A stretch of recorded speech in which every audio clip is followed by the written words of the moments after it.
After moonlighting on a middling movie game tie-in, developer High Moon Studios is back on familiar alien turf with the sequel to one of the most high-profile Transformers games in recent history. Coming only a mere 2 years after the original, Fall of Cybertron looks to continue the video game's sub-series streak of success with a game that brings a host of considerable upgrades, both online and off. Is High Moon's homegrown spin-off the next big thing for Transformers, or does it join a long production line of franchise fodder? Whatever lies beyond that portal is our best and last hope, my friend.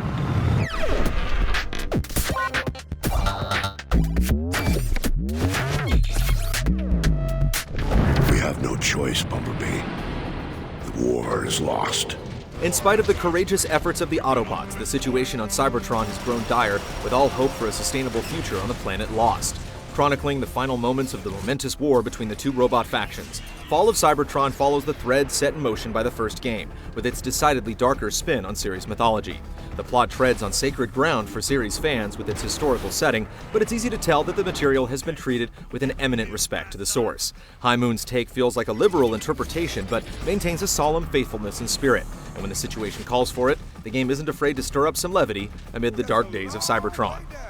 You stay here. Keep an eye out. What? No. I'm not called Cliff Jumper for nothing. You stay here.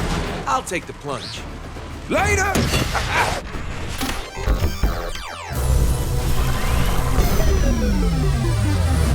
Awaiting your orders.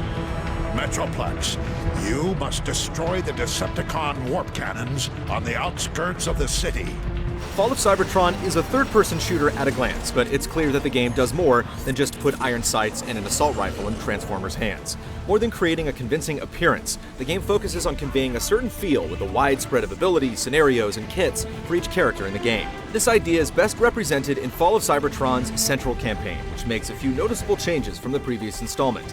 The online co-op feature is gone, as is the ability to start from whichever side of the robot conflict you choose.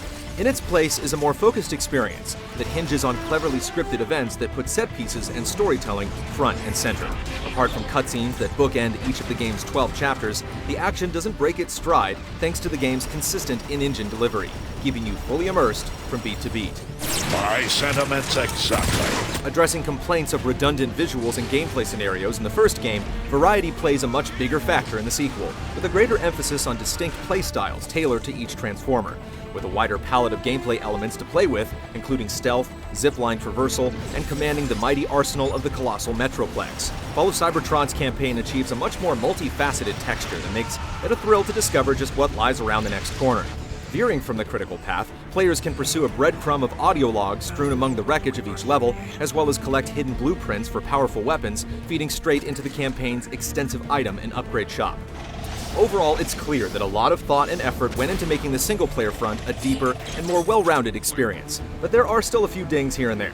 Expect a few cheap deaths, awkwardly handled events, and game glitches to reveal a few seams in the otherwise polished metalwork. That area doesn't even appear in the schematics.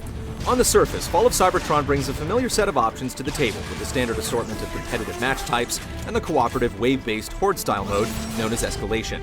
Dig deeper, and you'll find that the sequel brings some of the series' most exciting additions yet, with a fully upgraded multiplayer suite centered on customization. Tying in with the game's comprehensive class progression system is an equally extensive character creation function, which allows players to create their very own Transformer from scratch. Levels and points accrued in combat contribute towards a greater variety of weapons, abilities, and parts to choose from, with some of the more decorative hardware reserved for those who put some serious time in the game. It's definitely an impressive package throughout, with plenty of long-term appeal for those looking for it.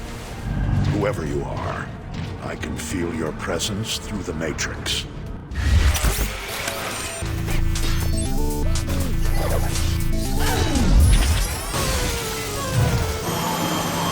Try not to have too much fun without me. Fall of Cybertron's old-school feel goes beyond its classic 80s source material. The game's only notion of a cover system comes at pussyfooting it in and out from objects scattered in the environment, which might feel primitive in the modern age of blind fire and tactical maneuvering. But with the ability to jump, roll, sprint, and most of all, transform into a highly mobile vehicular form, it soon becomes apparent that today's pervasive stop-and-pop gameplay would be wasted on one such as Optimus Prime. The game wants to make you feel like you're a Transformer, and takes a few noticeable cues from other genres in order to do so. I like blasted stuff. Rather than keeping you constantly pinned down behind cover, Fall of Cybertron's overlying MO seems to encourage players into adapting a more mobile style of play, with enemies that are able to detect you in stealth, deliver staggering charge attacks, and snipe you with laser-like precision from a distance. You're never quite safe staying in one position at any given time, making techniques such as dodge rolls invaluable in a number of situations. As such, the game often breaks out of its shooter mold.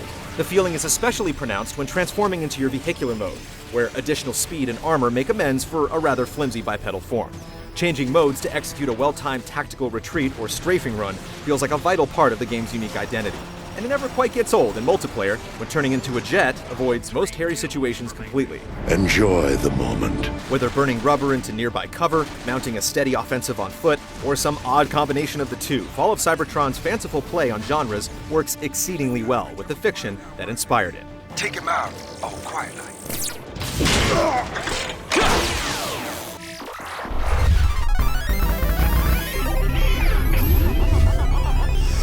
I can't see anything, but my scanners say Optimus should be right on top of you. Melding the classic silhouettes of the cartoon with the sci-fi scrap aesthetic of the Hollywood flicks, Fall of Cybertron brings a stylish, retro, futuristic look that is all at once faithful to the franchise at its genesis, while affirming its own unique place in the Transformers pantheon.